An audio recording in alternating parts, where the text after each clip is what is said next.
بسم اللہ الرحمن الرحیم۔ السلام علیکم دوستو، کیا حال ہے آپ سب کی؟ امید کرتی ہوں خیریت سے ہوں گے۔ تو دوستو چلتے ہیں اپنے ناول کی قسط کی طرف۔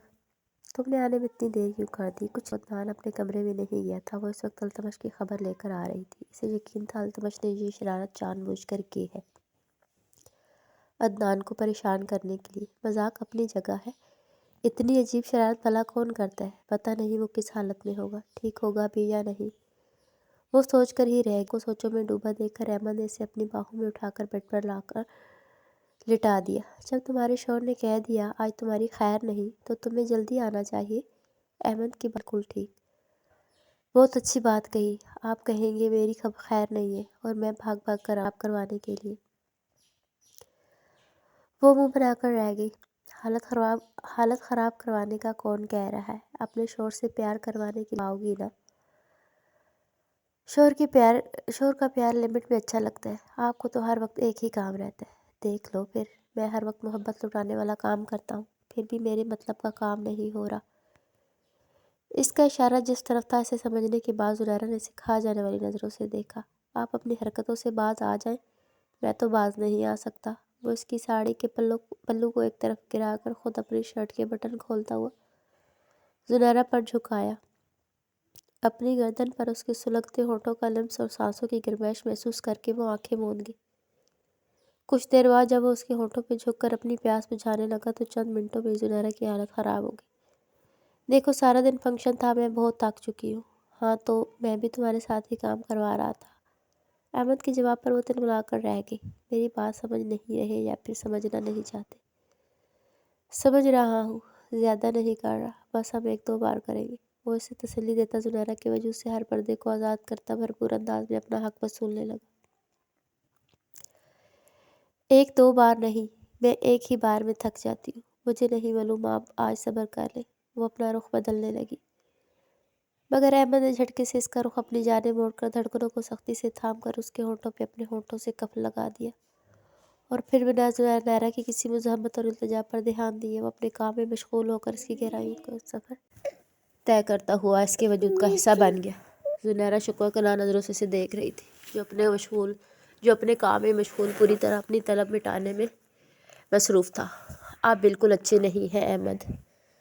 میں اچھا ہوں، مگر تمہیں لے کر میں تھوڑا سا برا بن جاتا ہوں، کیونکہ تم سے پیار بہت کرتا ہوں۔ پھر میرا احساس بھی کیا کریں،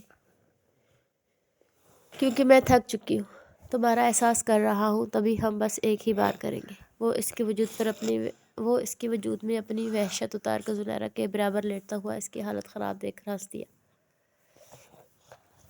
آپ کو ہنسی آ رہی ہے، اور جہاں میری، اس سے آگے وہ کچھ نہیں بولی۔ اچھا ٹھیک ہے، سو جاؤ، پھر دوبارہ کریں گے۔ وہ اس کے کانوں میں سرگوشی کرنے لگا، لیکن دوبارہ کی بات پر زنیرہ کی بلی کی طرح کان کھڑے ہو گئے۔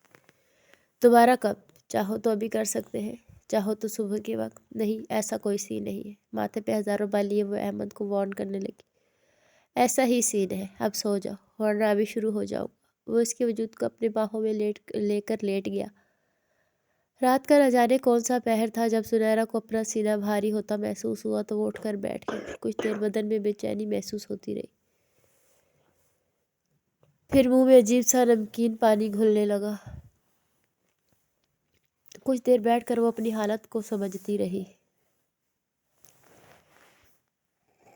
لیکن اچانک ہی اسے منہ بھر کے آئی اور وہ دوڑتی ہوئی بیسن کے پاس جا کھڑی ہوئی۔ رات کے اس پہر الٹی آنے کا کیا مقصد؟ رات کے اس پہر الٹی آنے کا کیا مقصد تھا؟ وہ سوچ میں پڑ گئی۔ کیا میں نے کل کچھ غلط کھا لیا تھا؟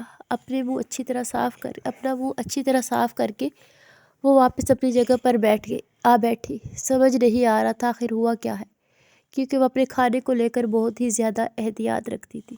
بہت سوچنے کے بعد اسے کچھ ایسا نہیں ملا جو عجیب ہو۔ اچانک اس کے دماغ میں ایک جھماکا سا ہوا۔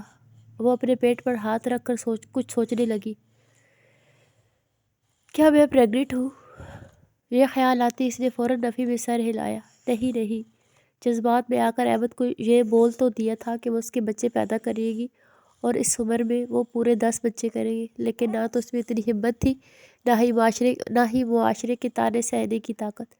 پھر اسے کچھ یاد آیا، پچھلے 2 مہینے سے اسے پیریڈز بھی نہیں آ رہے تھے۔ اسے لگا شاید کسی وجہ سے لیٹ ہو گئے ہو، مگر اب تو کچھ اور ہی معاملہ لگتا ہے۔ کچھ دیر بعد اسے یاد آیا یہاں پر کچھ پریگننسی ٹیسٹ اسٹرپ رکھی تھی، شاید یہ احمد کی پہلی بیوی استعمال کرتی ہوگی۔ وہ بھاگ کر گئی، وہاں پر 3 سے 4 اسٹرپس رکھی ہوئی تھی۔ ان میں سے ایک اٹھا کر جب زنیرہ ٹیسٹ کر کے آئی تو پازیٹیو رزلٹ دیکھ کر اسے اپنی آنکھوں پر یقین نہیں آیا، اس لیے اس نے دوسری اٹھائی اور دوبارہ ٹیسٹ کرنے کا سوچا۔ مگر دوسری بار بھی جب رزلٹ پازیٹیو آیا تو وہ اپنا سر تھام کر بیٹھ گئی۔ یہ نہیں تھا کہ وہ اس بچے کو لے کر اداس تھی، وہ بہت خوش تھی، مگر وہ اس بات کو لے کر شرمندہ تھی کہ کل ہی تو احمد کے بیٹے کا نکاح ہوا ہے اور آج اسے یہ خبر مل رہی ہے کہ وہ ماں بننے والی ہے۔ یہ خبر جا کر باقیوں کو کیسے سنائے گی؟ فی الحال تو خود ہی سوچ کر شرمندگی ہو رہی تھی۔ اپنے برابر لیٹے احمد کو دیکھ کر اس نے کھا جانے والی نظروں سے دیکھا۔ یہ سب اس کی وجہ سے ہوا ہے، مجھے بھی کیا ضرورت تھی اس عمر میں شادی کرنے کی؟ وہ سوچ کر رہ گئی، نہیں، شادی کرنے کا میرا فیصلہ غلط تو نہیں تھا۔ وہ مجھ سے اتنا پیار کرتا ہے، میرا خیال رکھتا ہے، میری جان تک بچائی ہے، میری عزت کا محافظ ہے، اس عمر میں میرا سہارا بن گیا ہے۔ میں اپنی ہر بات اس سے شیئر کر لیتی ہوں، لیکن اس عمر میں پریگننٹ ہونا یہ کیسا تجربہ رہے گا؟ وہ اس وقت ڈبل مائنڈڈ ہو رہی تھی، سمجھ نہیں آ رہا تھا وہ کیا کرے۔ احمد کی نیند اسے بے چین کر رہی تھی، یہاں میں بے چین ہوں اور یہ سکون سے سو رہے ہیں۔ تبھی تن فن کرتی وہ اس کے سر پر جا کھڑی اور جھنجھوڑ کر احمد کو اٹھایا۔ وہ حیرت سے آنکھیں مسلتی ہوئی زنیرہ کو رات کے 2:45 بجے بھوتوں کی طرح جاگتی ہوئی دیکھ کر حیران ہوا۔ کیا ہوا میری پیاری بیوی؟ کیا تمہارا ابھی کرنے کا موڈ ہے؟ ابھی تو ہم اس سوئی سے چند ہی گھنٹے ہوئی ہے۔ احمد کی بات نے جلتی پر تیل کا کام کیا۔ کیا منہ بند رکھے اپنا؟ انگلی اٹھا کر اس نے احمد کو کچھ بھی الٹا سیدھا بولنے سے باز رکھا۔ کیا ہوا؟ اتنے غصے میں کیوں لگ رہی ہو؟ وہ اٹھ کر بیٹھا تو زنیرہ نے پریگننسی اسٹرپ اس کے سامنے لہرائی، جس کا رزلٹ پازیٹیو دیکھ کر احمد کی نیند پوری طرح بھاگ گئی۔ خوشی کے مارے چلانے سے خود کو بمشکل روکا، مگر زنیرہ کو باہوں میں اٹھا کر چاروں طرف گھما دیا۔ میں بہت خوش ہوں۔ زنیرہ نے کھا جانے والی نظروں سے اس کی طرف دیکھا۔ مجھے نیچے اتارے۔ کیا ہوا؟ اتنے غصے میں کیوں لگ رہی ہو؟ یہ تو خوشی کی بات ہے، ہمارے بچے اس دنیا میں۔ ہاں جانتی ہوں خوشی کی بات ہے، ہاں جانتی ہوں یہ خوشی کی بات ہے، لیکن کتنے شرم کی بات ہے، کل آپ کے بیٹے کا نکاح ہوا ہے اور آج میں پریگننٹ ہو گئی۔ تو کیا ہوا جو تم پریگننٹ ہو؟ ہم نے شادی کی ہے۔ احمد یکدم ہی سیریس ہو گیا۔ ہاں جانتی ہوں ہم نے شادی کی ہے، مگر پھر بھی میں باہر کس منہ سے جا کر یہ خبر سناؤں گی؟ اسی منہ سے باہر جائیں گے جس منہ سے ہم نے شادی کی ہے، لیکن یہ ٹھیک نہیں ہے۔ کیا مطلب ہے؟ تم کیا کہنا چاہتی ہو زنیرہ؟ مجھے تمہاری باتوں کا مطلب سمجھ نہیں آ رہا۔ احمد کا لہجہ سرد ہو گیا اور وہ خاموش بیٹھی رہی۔ مجھے بتاؤ تمہارے دماغ میں کیا چل رہا ہے؟ کیا تم اس بچے سے اداس ہو؟ کیا تمہیں یہ بچہ نہیں چاہیے؟ ضبط سے مٹھیاں بیچ کر احمد نے یہ سوال کیا، کیونکہ اگر زنیرہ نے کچھ بھی الٹا سیدھا جواب دیا تو یقیناً وہ کچھ غلط کر بیٹھے گا۔ یہ آپ سے کس نے کہہ دیا میں اس بچے سے اداس ہوں؟ میں بہت زیادہ خوش ہوں۔ تو جب خوش ہو پھر اس طرح رو کیوں رہی ہو؟ احمد کو اس کے آنسوؤں سے کوفت ہونے لگی۔ مجھے نہیں معلوم، بس مجھے اپنی ہی سچویشن سمجھ نہیں آ رہی۔ دیکھو میری بات سنو، ہم شادی کیوں کرتے ہیں؟ اپنی نسل کو بڑھانے کے لیے۔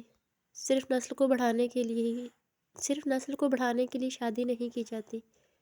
پل بھر میں ہی زنیرہ نے اس کی بات کی نفی کی۔ جانتا ہوں ہم اپنی زندگی کو اپنی زندگی میں ایک شریک حیات لے کر آتے ہیں جو ہمارے ساتھ ہر خوشی ہر غم میں شریک حیات کو لے کر آتے ہیں، اور ہمیں اولاد کی دولت سے نوازتی ہے، مرد کی نسل کو آگے بڑھاتی ہے، اور ہمیں اولاد کی دولت سے نوازتی ہے، بچہ ہو رہا ہے مرد کی نسل کو آگے بڑھاتی ہے۔ تو اس میں کیا قباحت ہے؟ کوئی قباحت نہیں، مگر اس عمر میں۔ اچھا تو یہ مطلب ہے کہ اس عمر میں نہیں؟ بالکل، لوگ کیا سوچیں گے؟ اس کی باتوں پر احمد نے ضبط سے لب بھینچ لی اور کچھ دیر خاموشی سے اسے دیکھتا رہا جو بیٹھی آنسو بہا رہی تھی۔ پھر زنیرہ نے خود ہی بولنا شروع کیا۔ مجھے بے حد خوشی ہے، بھلا ایک ماں کو اپنے بچے سے اداسی کیسے ہو سکتی ہے؟ میں بس چاہتی ہوں کہ میں دنیا کے کسی آخری کونے میں چلی جاؤں جہاں مجھ سے کوئی بھی سوال نہ کرے اور مجھے شرمندگی کا سامنا بھی نہ کرنا پڑے۔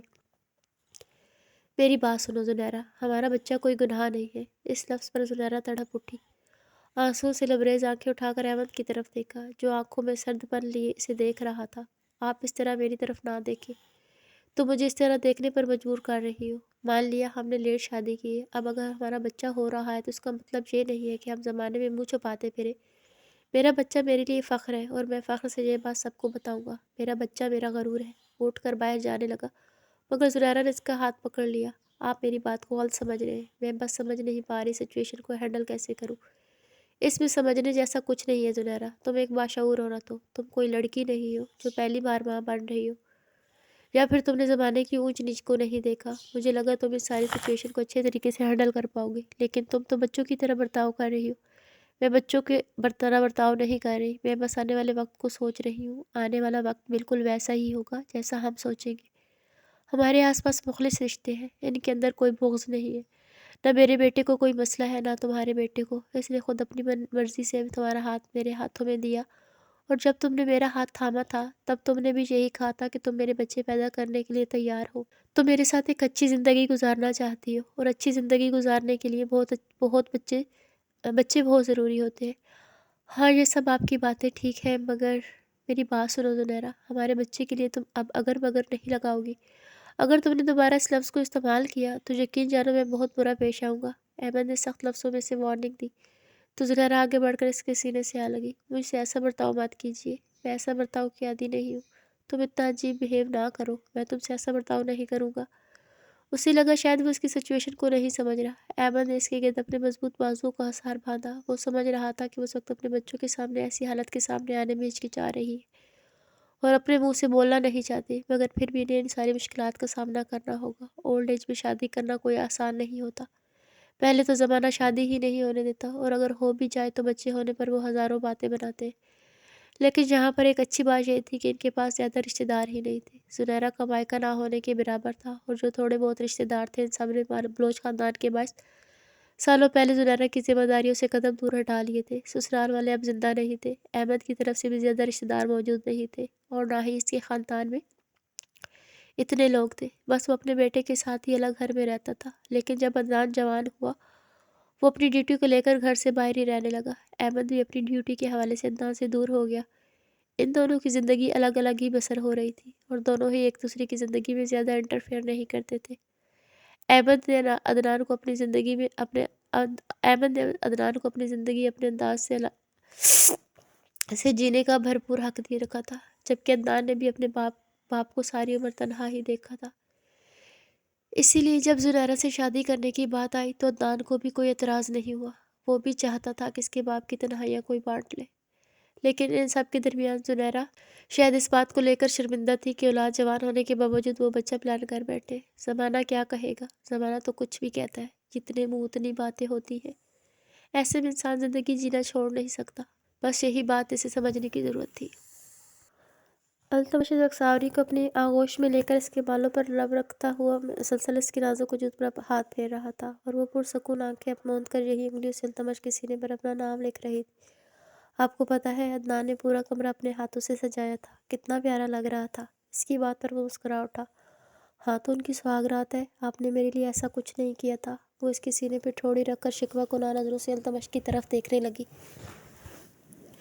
تو وہ خاموش ہو گیا۔ ہماری شادی ایسی سچویشن میں نہیں ہوئی تھی، بھلے ایسی سچویشن میں شادی نہیں ہوئی تھی، لیکن یہ سب کچھ کتنا پیارا ہے۔ کاش ہماری شادی بھی ایسی ہوئی ہوتی۔ آپ مجھ سے ایسی شادی کیوں نہیں کر سکتے؟ لیکن اب تو ہماری شادی ہو گئی ہے، بلکہ اب تو ہمارے بچے بھی ہونے والے ہیں۔ التمش بچے نہیں، بچہ۔ ساوری نے منہ بنا کر اس کے لفظ کو درست کروایا۔ اسے آج تک نہیں معلوم تھا کہ وہ ایک نہیں بلکہ زیادہ بچوں کو جنم دینے والی ہے۔ ہاں ٹھیک ہے بچہ، چلو اب سو جاؤ۔ التمش نے اس کا دھیان سہاگ کی سیج سے ہٹانا چاہا، لیکن یہ منظر تو شاید اس کے دماغ میں فٹ ہو کر رہ گیا تھا۔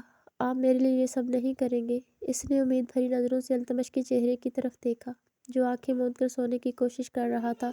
ساوری، یہ سب شادی کی شروعاتی دنوں میں ہوتا ہے، اور ہماری شادی کو کافی عرصہ ہو گیا۔ اب ایسی حالت میں یہ سب کچھ اچھا تو نہیں لگتا نا؟ اگر میں تمہارے لیے یہ سب کچھ کروں گا تو پھر میں تو کچھ نہیں کر پاؤں گا، کیونکہ تم ایسی حالت میں ہو۔ مجھے نہیں معلوم، آپ نے میرے لیے یہ سب کچھ کرنا ہے، یہ میری خواہش ہے۔ عجیب خواہش پال رہی ہو، وہ سخت نظروں سے اس کی طرف دیکھنے لگا اور بس التمش کا ذرا سا سخت لہجہ ہی اس کا موڈ خراب کرنے کے لیے کافی تھا۔ اس کی باہوں میں اپنا رخ موڑ کر وہ اپنی پشت التمش کے سینے سے لگا کر دوسری طرف منہ کر کے لیٹ گئی۔ میں آپ سے ناراض ہوں۔ ہو جاؤ ناراض۔ وہ اس کی دھڑکنوں پر ہاتھ رکھتا ہوا اپنے لب ساوری کی گردن پر رکھ گیا۔ مجھے مت چھوئیے، وہ غصے سے بولی۔ تم میری بیوی اور تمہیں چھونا میرا حق ہے۔ جانتی ہو آج تم کتنی پیاری لگ رہی تھی۔ اگر تمہاری یہ حالت نہ ہوتی تو آج ساری رات تمہاری حالت خراب کر کے رکھتا۔ اچھا ہے میں اس حالت میں ہوں اور آپ کی اکیلی ہی حالت خراب ہے۔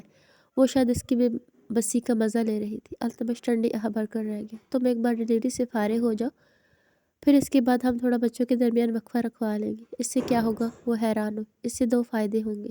وہ کون سے؟ ساوری کے لیے یہ سب کچھ نیا تھا۔ وہ یہ سب کچھ پہلی بار سن رہی تھی۔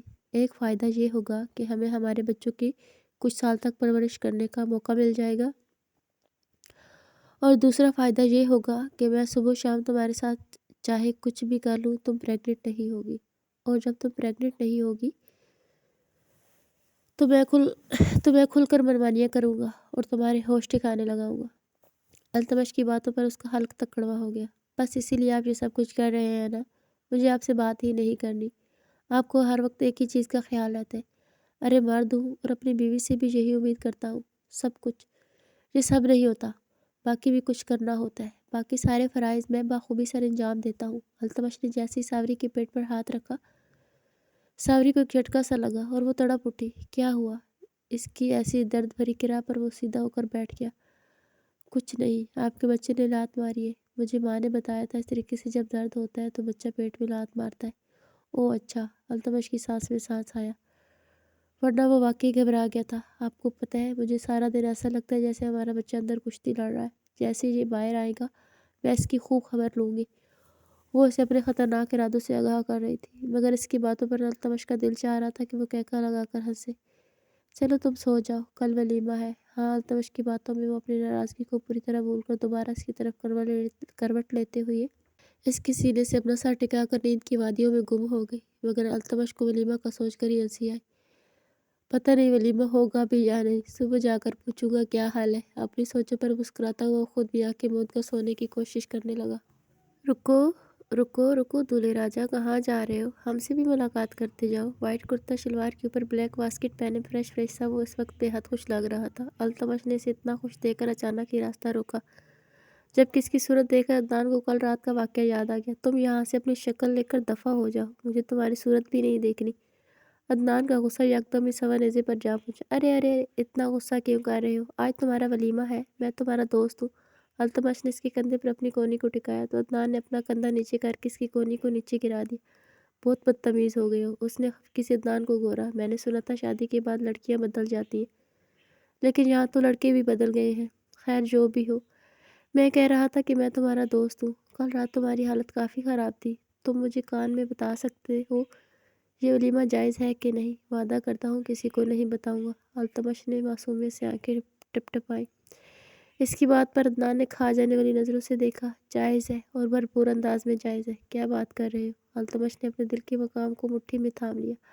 ہاں بالکل جائز ہے۔ تم نے تو پوری کوشش کی تھی میری عزت کا جنازہ اٹھا دینے کی، وہ تو اللہ کا ہی کرم ہے جو عین وقت پر ماں آ گئی اور مجھے بچا لیا، ورنہ میری ناک کٹ جاتی۔ نہ جانے وہ مجھے کیا سمجھتی، اسے کیا لگتا کہ آخر کیوں میں اس کے پیچھے پڑا ہوا تھا۔ ضرور وہ میرے اندر ہزار خامیاں نکال دیتی، پتہ نہیں میرے ساتھ کیا ہوتا۔ وہ اسے خود سے پرے دھکیل کر آگے جانے لگا تو التمش نے اس کی کلائی تھام کر اپنی طرف کھینچا تو وہ لڑکھڑاتا ہوا اس کے قریب آ کھڑا ہوا۔ چھوڑو مجھے۔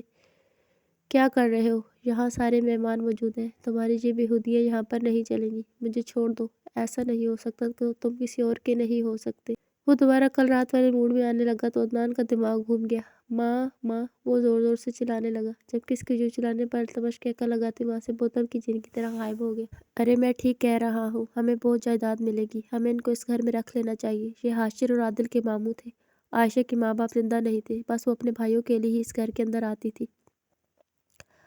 حاشر اور عادل کو بھی لگا ماں کے چلے جانے اور پوری حویلی کے جل جانے کے بعد یہ گھر ہی ان کا واحد سہارا ہے، لیکن یہاں پر آنے کے بعد ان کے رویے کچھ عجیب ہی ہو گئے تھے۔ اسی لیے رات کے وقت جب عادل کمرے سے باہر نکلا تو اسے ماں کی بہت یاد آ رہی تھی اور بہت اکیلا اکیلا محسوس کر رہا تھا۔ وہ اس ماحول کا عادی بھی نہیں تھا، اسی لیے نیند آنکھوں سے کوسوں دور تھی۔ حاشر کو سلا کر وہ ادھر ادھر ٹہل رہا تھا جب ایک کمرے کے باہر سے کچھ آوازیں سنائی دی، جسے سننے کے لیے وہ وہیں پر رک گیا، مگر دبے پاؤں حاشر بھی چلتا ہوا اس کے قریب آ گیا۔ جیسے ہی حاشر نے آواز کرنے کی کوشش کی، عادل نے اس کے منہ پر ہاتھ رکھ کر اسے روک دیا اور خاموشی سے اندر کی آوازیں سننے کا اشارہ دیا۔ اندر اس کے تمام ماموں اور ممانیاں بیٹھ کر کوئی پنچایت کرنے میں مصروف تھے۔ ارے مجھے نہیں لگتا ان لوگوں کو کوئی حق دے گا بھی، اب تو کوئی سلامت ہی نہیں رہا، کون قانونی مسئلوں میں پڑتا رہے گا۔ اتنی بڑی جائیداد ہے، اس کا کوئی نہ کوئی وارث تو نکلے گا ہی۔ دیکھو مجھے پتہ چلا ہے کوئی بھی نہیں بچا، تو خالد بلوچ کے بچے ہونے کے ناطے ساری جائیداد ان کی ہوگی۔ جب جائیداد ان کی ہو جائے گی تو پھر سمجھ لو کہ ہمیں بھی بہت کچھ ملے گا۔ ان دونوں کو سنبھال کر رکھنا ہوگا۔ ان میں سے ایک کے لہجے میں پیسے کا لالچ صاف سلک رہا تھا۔ ارے نہیں، مجھے نہیں لگتا ان کو کچھ ملے گا۔ مجھے تو یہ لگتا ہے ہم نے بلا وجہ ان کا بوجھ پال رکھا ہے۔ ان کو اٹھا کر پھینکو، ہماری بہن نہیں رہی تو ان کا کوئی آسرا بھی نہیں ہے۔ نہ تو ان کا باپ سلامت ہے جو ان کے حق کے لیے لڑے، اور نہ ہی ماں ہے، اور جو ان کو ان کا حق دے سکتا تھا خادم بلوچ، وہ بھی اس دنیا سے رخصت ہو گیا ہے۔ اس کے بعد وہ التمش کے زندہ ہونے کی خبریں آ رہی ہیں۔ ساری زندگی بلوچ خاندان نے ان کے ساتھ کیا کچھ نہیں کیا، اب وہ ان کو ان کا حق تھوڑی دے گا۔ وہ تو جتنا ہو سکے گا ان کے حق چھین کر انہیں جان سے مار دیں گے، پھر ہمیں انہیں یہاں پر رکھ کر کیوں مصیبت مول لیں، بلکہ ہو سکتا ہے ان کے بھی بہت سارے دشمن ہوں۔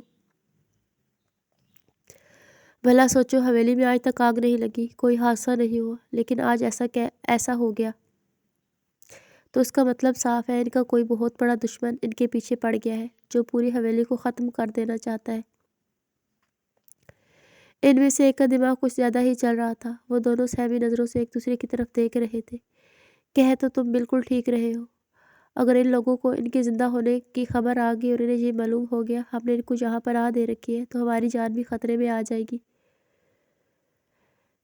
میں تو کہہ رہا ہوں انہیں پہلی فرصت پہ ہی یہاں سے رخصت کرتے ہیں۔ وہ دونوں ایک دوسرے کی طرف دیکھنے لگے۔ یہ ان کے اپنے ان کے ساتھ کیا کر رہے تھے؟ اگر وہ اس وقت مصیبت میں تھے تو اس کا مطلب یہ تو نہیں کہ ہر کوئی اپنی اوقات دکھانے لگ جائے۔ وہ لوگ اندر بیٹھ کر بھی بہت کچھ پلان کر رہے تھے، مگر حاشر اور عادل ایک دوسرے کا ہاتھ تھام کر دبے قدموں سے واپس اپنے کمرے میں آ گئے۔ کچھ دیر وہ دونوں ایک دوسرے کی طرف دیکھتے رہے۔ اب ہم کیا کریں بھائی؟ حاشر کو کچھ سمجھ نہیں آ رہا تھا، اسی لیے اس نے عادل سے ہی مشورہ لینا ضروری سمجھا۔ ہم پر برا وقت آیا ہے، اسی وجہ سے یہ لوگ ہمارے ساتھ ایسا برتاؤ کر رہے ہیں، ورنہ جب ہماری ماں اور باپ زندہ تھے تو یہ لوگ ہمیں پلکوں پر بٹھاتے تھے۔ اس کا مطلب ایک ہی ہے، پیسہ سب سے بڑی طاقت ہے۔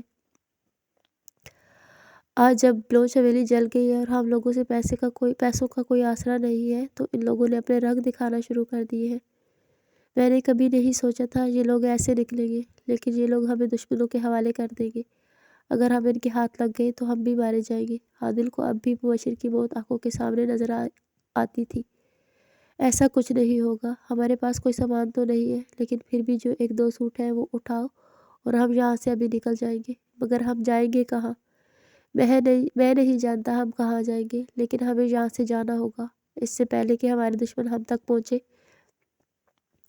انہیں ہمارے ٹھکانے کے بارے میں پتہ چلے، یا پھر یہ لوگ ہی ہمیں پیسوں کی خاطر بیچ کھائیں۔ آپ صحیح کہہ رہے ہیں، لیکن اگر باہر ان لوگوں نے ہمیں ڈھونڈ لیا تو؟ اتنا مت سوچو حاشر، جو ہوگا دیکھا جائے گا۔ بس ہم ان لوگوں کے ساتھ نہیں رہ سکتے۔ وہاں پر کچھ پیسے تھے اور کچھ سامان، جسے اٹھا کر وہ دونوں اس گھر سے باہر نکل آئے۔ مگر جیسے ہی وہ دونوں گھر سے باہر نکلے، شوکت کے آدمیوں نے انہیں دیکھا اور یہ خبر شوکت تک پہنچا دی۔ اس خبر کی ملنے کی دیر تھی کہ شوکت اپنے آدمیوں کے ساتھ ان تک آ پہنچا اور انہیں اپنے ساتھ لے کر اس فلیٹ کے اندر آیا جس میں شاہد اور وہ دونوں رہتے تھے۔ جیسے ہی وہ دونوں شاہد کے فلیٹ میں آئے، اپنے سامنے شوکت کو دیکھ کر وہ دونوں ہی حیران رہ گئے۔ شوکت، تم یہاں پر؟ یہ سب تمہارے آدمی تھے؟ عادل اور حاشر کو صحیح معنوں میں شوق لگا تھا۔ یہ تو ان کا مالی تھا اور اس وقت ان کے سامنے ایسی حالت میں کھڑا تھا کہ وہ کہیں سے بھی مالی نہیں لگ رہا تھا۔ ہاں میں، اور یہ میرے ہی آدمی تھے۔ وہ بالکل صحیح نارمل انسانوں کی طرح بات کرنے لگا تو دونوں نے تعجب سے ایک دوسرے کی طرف دیکھا۔ تم تو بالکل نارمل انسان کی طرح بات کر رہے ہو، لیکن تم تو پاگل تھے نا؟ یہ سب بعد میں بتاؤں گا، پہلے چلو آؤ میرے ساتھ۔ میں تمہیں ایک ایسا سچ بتاتا ہوں جس کو سننے کے بعد میں جانتا ہوں تم لوگوں کو یقین نہیں آئے گا، لیکن یہی سچ ہوگا۔ کہاں جانا ہے؟ ہم تمہارے ساتھ کہیں نہیں جائیں گے، ہم اپنا راستہ خود بنانے جا رہے ہیں۔ عادل نے اس کے ساتھ جانے سے صاف منع کر دیا۔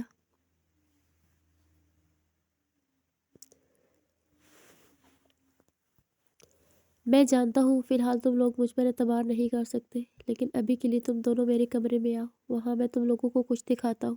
وہ دونوں ایک دوسرے کی طرف دیکھتے ہوئے حامی میں سر ہلا کر ایک دوسرے کا ہاتھ تھام کر شوکت کے پیچھے پیچھے چلے آئے، جہاں وہ انہیں ایک کمرے میں لے گیا اور ایک لاک اپ سے کچھ رپورٹس نکال کر ان کے سامنے رکھی۔ وہ دونوں ہی ان رپورٹس کو اٹھا کر پڑھنے لگے، لیکن جیسے جیسے وہ پڑھ رہے تھے ان کے چہرے کا رنگ پوری طرح بدلتا جا رہا تھا۔ یہ کیا لکھا ہے اس کے اندر؟ تم جانتے بھی ہو، کیا ثابت کرنے کی کوشش کر رہے ہو؟ عادل کا غصہ سوا نیزے پر پہنچ گیا۔ اسے سمجھ نہیں آ رہا تھا وہ کیا کرے۔ دل تو چاہ رہا تھا سامنے کھڑے شوکت کا دماغ کھول کر سارا گندا خون باہر نکالے۔ یہی سچ ہے، خالد بلوچ کبھی باپ نہیں بن سکتا تھا، اور تم میرے بیٹے ہو۔ کیا کہنا چاہتے ہو؟ تمہارا ہماری ماں کے ساتھ ناجائز تعلق تھا۔ ان کی بات پر وہ کچھ پل خاموش ہو گیا۔ کہنے کے تو وہ ناجائز تعلق تھا، لیکن اگر دل کی بات کی جائے تو وہ میری کل دنیا تھی، اور تم لوگ میرا پورا جہان ہو۔ یہ سب جھوٹ ہے، ہم خالد بلوچ کے بیٹے ہیں، تمہارا ہم سے کوئی تعلق نہیں ہے۔ وہ دونوں ہی شوکت سے کچھ دور ہو گئے۔ میں جانتا ہوں تم لوگوں کو اس بات کا یقین نہیں آئے گا، لیکن یہی سچ ہے۔ میں پھر کہہ رہا ہوں، تم میرے بیٹے ہو، میرا خون ہو، تم دونوں کی رگوں کے اندر میرا خون ہے۔ اسی لیے میں کہہ رہا ہوں، زمانے میں رسوا ہونے کی ضرورت نہیں ہے۔ میرے پاس رہو، میرے ساتھ رہو۔ اگر تم میرے ساتھ رہو تو بلوچ خاندان کی جائیداد کے وارث کہلاؤ گے، کیونکہ میں بھی تمہارے دادا جی کا بیٹا ہوں، غفور بلوچ کا بیٹا۔ تابا جو ان کی پہلی بیوی تھی، میں ان کا بیٹا ہوں۔ وہ انہیں ایسا سچ بتانے کی کوشش کر رہا تھا جن سے وہ انجان تھے۔ وہ دونوں ہی حیرت سے ملے جلے تاثرات لیے ایک دوسرے کی طرف دیکھ کر سچ کو ہضم کرنے کی کوشش کر رہے تھے، جو انہیں ہضم نہیں آ رہا تھا۔ لیکن اسی وقت شہد کمرے میں داخل ہوا۔ یہ تم کیا کر رہے ہو؟ یہ دونوں ابھی تک مرے کیوں نہیں؟ تم انہیں اس گھر میں لے کر کیسے آ سکتے ہو؟ یہ خالد بلوچ کے بیٹے۔ شہد نے کافی کچھ سن لیا تھا، مگر اسے اپنے کانوں پر یقین ہی نہیں آیا۔ اسے لگا شاید اس وقت شوکت کا دماغ خراب ہو گیا ہے، اسی لیے وہ ایسی بہکی باتیں کر رہا ہے۔ لیکن جیسے شہد نے ان کی طرف حسینی نظروں سے دیکھا، شوکت دوڑ کر ان کے سامنے آیا اور ان دونوں کو اپنی پیٹھ کے پیچھے چھپا لیا۔ خدا کے لیے بھائی، ان دونوں کو کچھ مت کرنا، یہ میرے بیٹے ہیں، تمہارے بیٹے ہیں۔ تم پاگل ہو گئے ہو، تمہاری تو شادی بھی نہیں ہوئی تو تھی، پھر یہ تمہارے بیٹے کیسے ہو گئے؟ یہ میرے ہی بیٹے ہیں، کیونکہ خالد کبھی باپ نہیں بن سکتا تھا، اور عائشہ کے ساتھ میرے تعلقات رہے، جن سے میرے یہ دو بیٹے ہیں۔ یہ آپ کے بھتیجے ہیں، آپ کو انہیں اتنے غصے سے نہیں دیکھنا چاہیے۔ ایسے سچ پر شاید کے در و دیوار ہل گئے۔ اس نے تو نہ جانے کیا کیا سوچ کر رکھا تھا۔ وہ تو ایک نئی شادی کر کے اس میں سے اپنی اولاد پیدا کرنے کا سوچ رہا تھا۔ پھر اس کی اولاد سے جو بچے ہوں گے وہی اس جائیداد کے حقدار کہلائیں گے۔ لیکن اس کے پاگل بھائی نے تو نہلے پر دہلا ہی مار دیا۔ یہ کہانی اگر وہ پہلے سناتا تو شاید شاہد کا پلان کچھ اور ہی ہوتا، مگر یہاں تو کایا ہی پلٹ ہو گئی تھی۔ خبردار جو تم نے ان کو اپنا بیٹا کہا، یہ سچ ہے۔ یہ دیکھیں یہ رپورٹس۔ وہی رپورٹس ان کے ہاتھ سے لے کر شوکت نے شاہد کی طرف بڑھائی، جنہیں پڑھنے کے بعد شاہد کا مزید خون کھول گیا۔ تمہاری ہمت بھی کیسے ہوئی اتنی بڑی جرات کرنے کی؟ لیکن اس میں کیا غلط ہے بھائی؟ محبت کرنا کوئی غلط نہیں ہے۔ ہاں میں جانتا ہوں میرا طریقہ غلط ہے، لیکن یہ میرے بچے ہیں، آپ کو انہیں قبول کرنا ہوگا۔ میں انہیں اپنا نام دینے کے لیے تیار ہوں، اور جائیداد میں جتنا میرا حصہ بنے گا ان سب کے حقدار یہ لوگ بنیں گے۔ وہ دونوں حیرت سے کھڑے ہیں، ان دونوں بھائیوں کی لڑائی دیکھ رہے تھے۔ انہیں تو آج پہلی بار پتہ چلا تھا کہ شاید شوکت کا بھائی ہے۔ تم کون ہو جو ان کو اپنا نام دو گے؟ ان کو اپنی جائیداد میں کون سا حصہ دو گے؟ شاہد کی بات پر کچھ پل کے لیے شوکت اپنی جگہ دنگ رہ گیا۔ میں آپ کا بھائی ہوں اور بلوچ خاندان کا بیٹا ہوں۔ اس کی بات پر شاید ہنسا اور پھر ہنستا ہی چلا گیا۔ بے وقوف انسان، تم 9 اور 13 میں بھی نہیں آتے۔ تمہیں کس نے کہا کہ تم بلوچ خاندان کے بیٹے ہو؟ ہاں ویسے یہ سچ ہے کہ تم غفور بلوچ کے بیٹے ہو، لیکن یہ دنیا نہیں جانتی۔ مگر بھائی، آپ تو کہہ رہے تھے کہ آپ نے پوری دنیا کے سامنے اس بات کو ثابت کر دیا ہے کہ ہم بھی غفور بلوچ کے بیٹے ہیں اور ہمارا بھی جائیداد پر حق ہے۔ ہم نہیں، صرف میں۔ شاہد نے اس کی بات کو درمیان میں ہی کاٹا۔ میں نے یہ سب صرف اپنے لیے کیا ہے۔ تم تو صرف ایک مہرہ ہو، اور تمہارے یہ بچے بے شک تمہارے وارث ہوں گے، بلوچ خاندان کا خون ہوں گے، لیکن ان کو بھی تمہاری طرح کچھ نہیں ملے گا۔ اس کا مطلب آپ نے میرے ساتھ دھوکہ کیا، مجھے استعمال کیا۔ ہاں بالکل، جیسے میں نے خادم بلوچ کو استعمال کیا ویسے ہی تمہیں بھی استعمال کیا، کیونکہ میں خود سے آگے کسی کو نہیں سمجھتا۔ اس جائیداد کا وارث صرف میں ہوں، تم یا تمہارے یہ 2 ناجائز بچے نہیں۔ آپ ایسا نہیں کر سکتے، میں ایسا ہی کروں گا۔ اچھا ہوا تم انہیں لے کر یہاں پر آ گئے۔ شاہد نے اپنی گن نکال کر نشانہ ان دونوں کا باندھا، مگر شوکت ان دونوں کے سامنے ہی کھڑا تھا۔ میں آپ کو اپنے بچوں کو نہیں مارنے دوں گا بھائی، آپ ان کے ساتھ ایسا نہیں کر سکتے۔ آپ ان کو کیسے مار سکتے ہیں؟ میں آپ کا بھائی ہوں۔ وہ یکدم ہی چوک اٹھا، ساتھ ہی اس نے شاہد کے ہاتھ پر ایک زوردار لات دے ماری، پھر عادل اور حاشر کو دروازے کی سمت بھگایا۔ بھاگ جاؤ تم دونوں یہاں سے، اور التمش کے پاس جانا۔ شاہد کو دھکا دے کر وہ ان دونوں کے لیے باہر کی طرف بھاگنے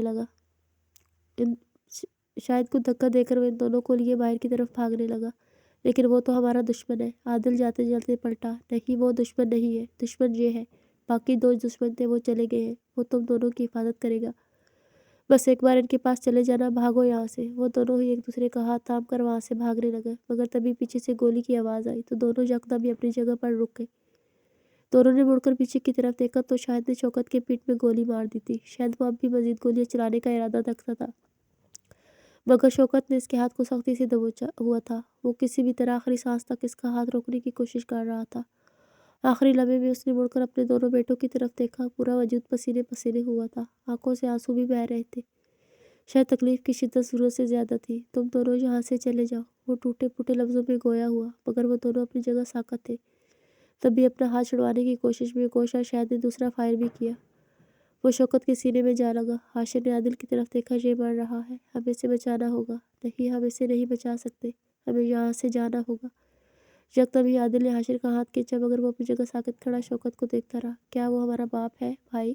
اس کی بات پر عادل بھی اپنی جگہ رک گیا اور مڑ کر شوکت کی طرف دیکھا، جو اپنے سینے پر ان دونوں کے نام کی تیسری گولی کھا چکا تھا۔ ہاں یقیناً وہ ہمارا باپ ہے، کیونکہ کوئی غیر کسی کے لیے سینے پر اتنی گولیاں نہیں کھاتا۔ تو پھر ہم اس کے پاس کیوں نہیں ہیں؟ کیونکہ ہمیں اپنی جان بچانی ہے۔ اگر ہمارا باپ کہہ رہا ہے کہ ہمیں التمش کے پاس جانا ہے تو مطلب ہم اسی کے پاس جائیں گے۔ جیسے ہی وہ دروازے کی دہلیز پھلانگنے لگے تبھی چوتھی گولی کا فائر ہوا اور شوکت اس دفعہ پوری طرح بے جان ہو کر لڑکتا ہوا سیڑھیوں سے نیچے خون میں لت پت وجود کے ساتھ جا گرا۔ شاہد تن فن کرتا ہوا باہر کی سمت آیا تاکہ ان دونوں کا قصہ ہی تمام کر دے، مگر وہ دونوں نہ جانے کہاں غائب ہو گئے تھے، زیادہ دور نہیں گئے ہوں گے۔ وہ بھاگتا ہوا اپنی گن لیے باہر چلا گیا، تبھی دروازے کی اوٹ سے نکل کر وہ دونوں اندر آئے۔ شوکت سے کچھ دور کھڑے وہ اس کا حال دیکھ رہے تھے، جو اپنی آخری سانسیں گن رہا تھا۔ اب میں سمجھ گیا ہوں، ہمارا سب سے بڑا دشمن کوئی اور نہیں بلکہ یہ شاہد ہی ہے۔ عادل کی آنکھیں سرخ رنگ ہو چکی تھی، اس نے ہم سب کو برباد کیا ہے۔ میں وعدہ کرتا ہوں اسے جان سے مار دوں گا۔ وہ دونوں کھڑے نہ جانے کیا باتیں کر رہے تھے، مگر شوکت نے نظر گھما کر ان دونوں کی طرف دیکھا، جو نہ جانے کیوں اس سے دور کھڑے تھے۔ وہ چاہتا تھا کہ وہ اس کے قریب آ جائیں، لیکن نہ تو وہ ایسی حالت میں انہیں پکار کر اپنے قریب بلا سکتا تھا اور نہ ہی وہ شاید آنے والے تھے۔ تبھی اس کی آنکھوں کے پیچھے کچھ ایسے منظر چلنے لگے جو بہت ہی تکلیف دہ تھے۔ وہ 8 سال کا تھا جب وہ تابا کے پاس آیا اور کہنے لگا وہ اس کے ساتھ رہنا چاہتا ہے، مگر تابا نے اسے دھتکار دیا اور کہا کہ وہ اسے اپنا بیٹا نہیں مانتی اور نہ ہی کبھی اسے بیٹے بولے گی۔ وہ ایک نحوست ہے جس کی باعث اس کا سب کچھ چھن گیا ہے، لیکن وہ اسی کا بیٹا تھا۔ وہ جانتا تھا اپنی ماں کی بے رخی دیکھ کر اسے لگا کہ شاید وہ اس سے ناراض ہے، تبھی وہ چھوٹے چھوٹے ہاتھوں سے اپنی ماں کے ہاتھوں کو تھام کر رونے لگا۔ آپ مجھ سے ناراض ہیں تو مجھے معاف کر دیں، آپ جو کہیں گی میں وہ کروں گا، بس آپ مجھ سے خوش ہو جائیں۔ وہ روتے روتے اپنی ماں کے قدموں میں بیٹھ گیا۔ میں تم سے کبھی خوش نہیں ہو سکتی، ہاں اگر تم اس بلوچ حویلی کو میرے نام کر دو، جب تک میں نہ بلاؤں تم ان کے ساتھ رہو، جب ہم کہیں ویسا کرو، جو ہم کہیں ویسا کرو، تو شاید میں تمہیں اپنا بیٹا بلاؤں۔ جس دن میرا بلوچ حویلی پر راج کرنے کا یہ خواب پورا ہو گیا، اس دن میں تمہیں بیٹے کی طرح اپنا لوں گی، ورنہ بھول جاؤ، میں تمہیں کبھی اپنا بیٹا بھی کہوں گی۔ تم میرے بیٹے نہیں ہو۔ میں کروں گا آپ کہیں گے، جو آپ کہیں گے میں کروں گا۔ اپنی ماں سے صرف ایک بیٹا بلوانے کے لیے وہ ساری زندگی کے لیے بلوچ حویلی کا غلام بن گیا، ہر کسی سے دھتکار سہی، کبھی کبھی تو خادم اور خالد بلوچ اسے بری طرح مار بھی دیتے۔ وہاں کا بچہ بچہ اسے پاگل، غریب، لاوارث بولتا۔ پھر آخرکار اس نے پاگل بننے میں ہی عافیت سمجھی۔ بچپن یوں ہی گزر گیا، پھر جوانی آ گئی اور جوانی میں بھی وہ کامیاب نہ ہو پایا۔ دھیرے دھیرے عمر ڈھلنے لگی،